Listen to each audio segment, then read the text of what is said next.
કુતિયાણામાં સ્વામિનારાયણ મંદિર દ્વારા પરિવારની એકતા માટે ત્રિદિવસીય સત્સંગનું આયોજન કરવામાં આવ્યું હતું, જેમાં બીએપીએસ સંસ્થાના જૂનાગઢથી પધારેલા સ્વામીજી દ્વારા સંબોધન કરવામાં આવ્યું હતું। ત્યારે સ્વામિનારાયણ સંપ્રદાય દ્વારા મોટી સંખ્યામાં ભક્તોએ આ સત્સંગનો લાભો લીધો હતો। ખાસ કુતિયાણાની અંદર દર વર્ષે શ્રાવણ મહિનાની અંદર ત્રિદિવસીય પારાયણનું આયોજન થાય છે।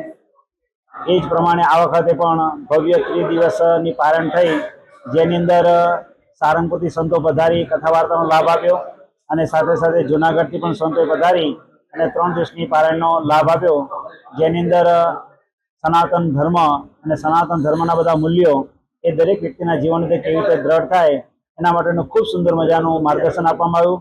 સાથે સાથે પર્યાવરણનું પણ ખૂબ આપણે જતન કરીએ અને એની ખૂબ માવજત રાખીએ એના માટે પણ ખૂબ સુંદર માહિતી બધા હરિભક્તોને આપવામાં આવી।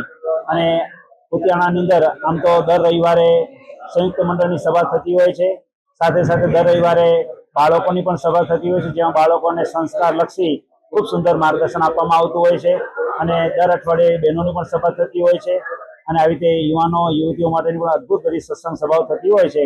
તો બીએપીએસ સંસ્થા દ્વારા આવા વિશિષ્ટ આયોજનો દર વર્ષે થાય છે। એ પૈકી આ શ્રાવણ મહિનાનું સુંદર મજાનું આયોજન થયું, જ્યાં બધા મોટી સંખ્યામાં બધા હરિભક્તોએ લાભ લીધો અને બધાએ પ્રસાદ પણ ગ્રહણ કર્યો। સૌને જય સ્વામિનારાયણ।